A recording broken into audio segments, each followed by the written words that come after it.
El aire en Samarcanda, aquel 20 de junio de 1941, no era el habitual soplo estival que acariciaba las cúpulas turquesas y los minaretes cincelados del Gure Amir. No, aquella jornada una calina opresiva, una especie de manto tangible de presagio, se cernía sobre el mausoleo, como si la propia atmósfera contuviera la respiración ante lo que estaba por acontecer.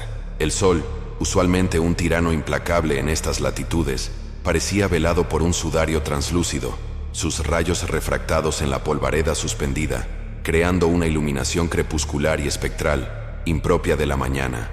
Dentro del santuario, el profesor Mikhail Gerasimov, un hombre de ciencia cuya fama trasvasaba las fronteras de la Unión Soviética, no se inmutaba. Sus manos, diestras y resueltas, se movían con la precisión de un relojero avesado, retirando el último fragmento de la losa de jaspe verde que sellaba la tumba de Timur, el cojo, el azote de Dios. Tamerlán, un murmullo tenso, una suerte de suspiro contenido, se propagó entre los presentes. El doctor Yakov Gerasimov, su joven y prometedor asistente, y su sobrino, detalle que el profesor, en su austeridad, nunca mencionaba, aunque se le notaba el orgullo en la mirada. Un hombre de facciones afiladas y una inteligencia centelleante como el acero bruñido, sostenía la respiración. Sus ojos, habitualmente tan perspicaces, ahora estaban dilatados por la expectación y una incipiente zozobra. La humedad del subsuelo, antaño un mero inconveniente, se había trocado en una gélida caricia, envolviendo sus tobillos y ascendiendo por sus piernas, una sensación que no remitía a la frescura, sino a la putrefacción, al frío de la ultratumba. Al retirarse la losa por completo, un hedor acre y dulzón, una mezcla nauseabunda de tierra húmeda, especias ancestrales y algo más, algo indescriptiblemente antiguo y corrupto, se derramó en el aire, obligando a los obreros a retroceder con toses ahogadas y gestos de asco. El profesor Gerasimov, sin embargo, se inclinó, con una devoción casi sacrílega, sobre el borde del sarcófago de mármol. En su interior, el esqueleto del conquistador reposaba, envuelto en un sudario de seda descompuesta, los restos de una vestimenta que antaño fue suntuosa. Pero no era la magnificencia marchita lo que capturó la atención de Yakov, sino una inscripción grabada en el interior de la tapa, apenas visible en la penumbra. Con la ayuda de una linterna, Yakov descifró los caracteres árabes con una voz que por primera vez sonaba quebrada y vacilante. Quienquiera que abra mi tumba desatará sobre su pueblo un invasor más terrible que yo. Un silencio sepulcral y atronador se cernió sobre la cámara. Los obreros, que antes habían bromeado y sudado con afán, ahora se habían vuelto estatuas de carne y hueso, sus rostros contraídos por un miedo atávico. El profesor Gerasimov, en su estoicismo científico, intentó disipar la tensión con un ademán desdeñoso. Supersticiones de viejas, Yakov. Un mero intento de amedrentar a los saqueadores. La ciencia no se doblega ante patrañas de antaño. Pero su voz, aunque firme, carecía de la convicción habitual, y un pequeño temblor apenas perceptible en sus dedos, mientras encendía un cigarrillo, delató la grieta en su armadura racional. Esa noche, una tormenta inusitada azotó Samarcanda, sus truenos retumbando como gritos ancestrales sobre los tejados y los relámpagos iluminando intermitentemente el cielo, revelando la silueta sombría del Gure Amir. El viento, que antes era una brisa cálida, se había convertido en un aullido furioso, arrastrando consigo no solo la arena del desierto, sino también la inquietud que se había infiltrado en los corazones de la expedición. Yakov, incapaz de conciliar el sueño, se asomó a la ventana de su aposento en la casa de huéspedes. La visión de la ciudad, empapada y batida por el temporal, le pareció fantasmagórica, como si el propio espíritu de Tamerlán se hubiera levantado para reclamar su pertinaz reposo. La inscripción, aquella profecía funesta, se había grabado a fuego en su mente. A la mañana siguiente, la radio, un objeto que en aquellos tiempos era un lujo codiciado y una fuente inestimable de noticias, trajo la confirmación de los peores temores. La voz del locutor, usualmente tan imperturbable, se quebró al anunciar la noticia. Alemania había invadido la Unión Soviética. Los invasores, descritos como una horda mecanizada y despiadada, avanzaban con una celeridad aterradora, sembrando la desolación a su paso.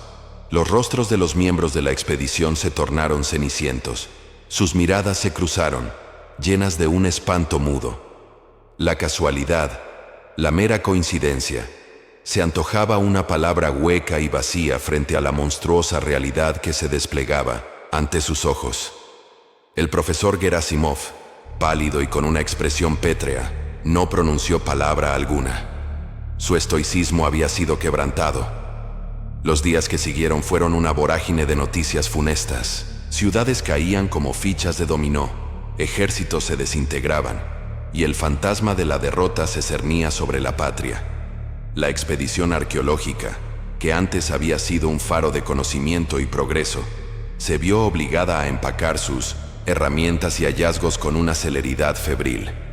El rostro de Yakov, antes iluminado por la pasión científica, se había demacrado, sus ojos hundidos por la vigilia y el desasosiego.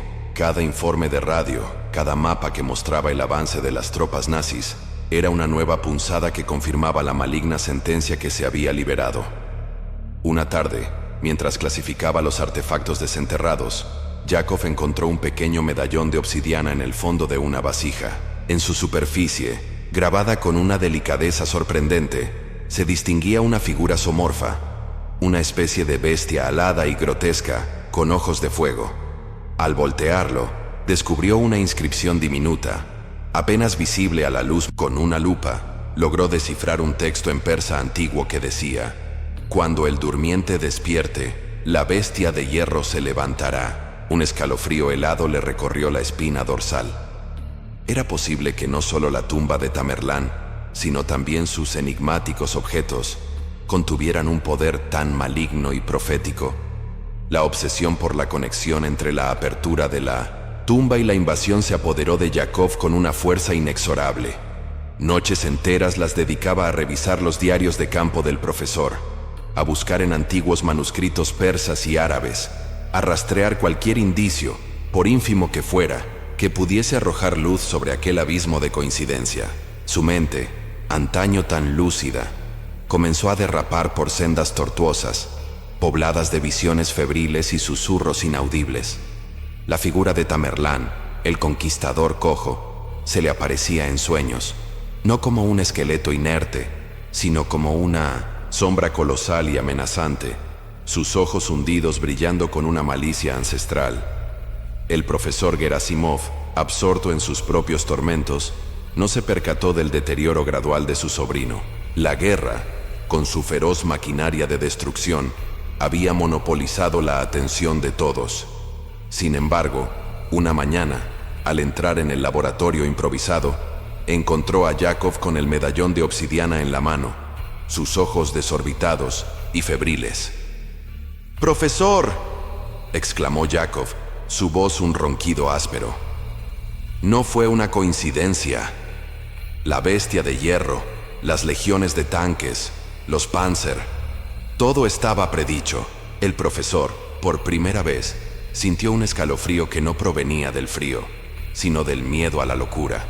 Decidió enviar a Yakov de vuelta a Moscú, con la excusa de que necesitaban su perspicacia para catalogar los hallazgos en el Museo del Hermitage. En realidad, esperaba que el cambio de aires y la cercanía de la capital, aún no tocada por la guerra, pudieran templar su espíritu atribulado.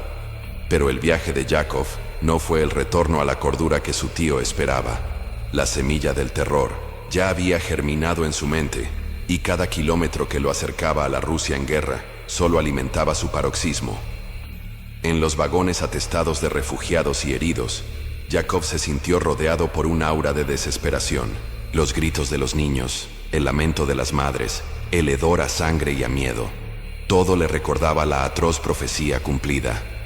El medallón de obsidiana, que llevaba oculto bajo su camisa, parecía pulsar con una energía oscura, sus grabados cobrando vida en su visión periférica. Veía la figura de la bestia alada alzándose sobre el horizonte, sus garras extendiéndose para desgarrar el corazón de la Unión Soviética. Llegó a Moscú en medio de un caos indescriptible. La ciudad, antes un hervidero de vida, ahora era un fantasma de sí misma. Sus calles vacías, sus edificios tapiados, sus habitantes evacuados o en la línea de frente. El museo, antes un remanso de historia y arte, se había convertido en un refugio improvisado, sus salas atestadas de tesoros empaquetados y esperando ser trasladados a lugares más seguros. Pero Yakov no encontró consuelo en el orden, ni en la protección.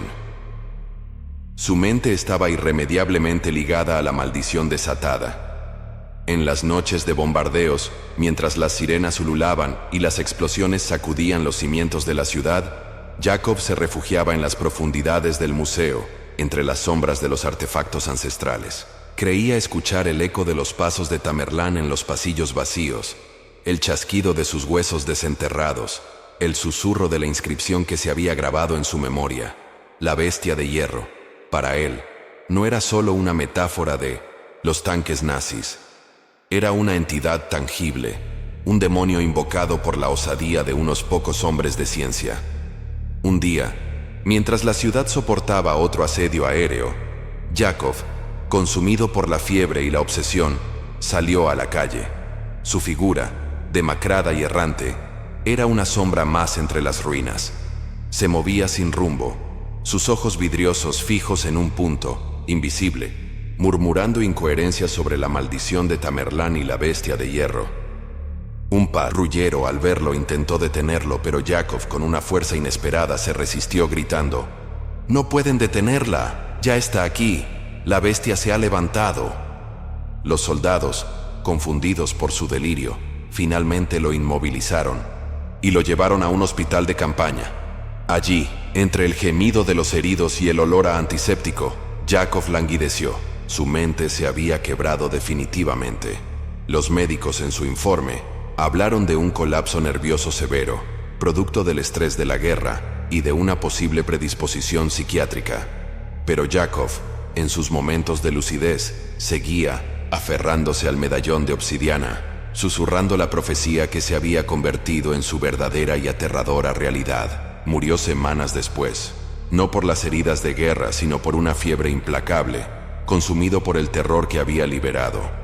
El profesor Gerasimov, al enterarse de la muerte de su sobrino, sintió un aguijonazo de culpa que se sumó a su propia aflicción por la guerra. La ciencia, su diosa inmaculada, parecía haberlo traicionado. La inscripción en la tumba de Tamerlán, antes un dato curioso, se había transformado en un símbolo ominoso. La victoria final sobre el invasor, cuando finalmente llegó, se sintió agridulce, teñida por el recuerdo de la profecía cumplida y el sacrificio silencioso de aquellos que, como Yakov, habían sucumbido al horror que la historia había desenterrado. Nota histórica. El relato se basa en la leyenda popular en torno a la apertura de la tumba de Tamerlán, Timur el Cojo, en Samarcanda, actual Uzbekistán, por un equipo de arqueólogos soviéticos liderado por el antropólogo Mikhail Mikhailovich Gerasimov.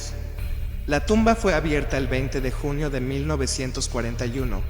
La leyenda cuenta que en el sarcófago de Tamerlán había una inscripción que rezaba: «Quien quiera que abra mi tumba, desatará sobre su pueblo un invasor más terrible que yo». Curiosamente, 2 días después de la apertura de la tumba, el 22 de junio de 1941, la Alemania nazi lanzó la Operación Barbarroja, la invasión a gran escala de la Unión Soviética, que resultó en una de las campañas militares más devastadoras y sangrientas de la historia.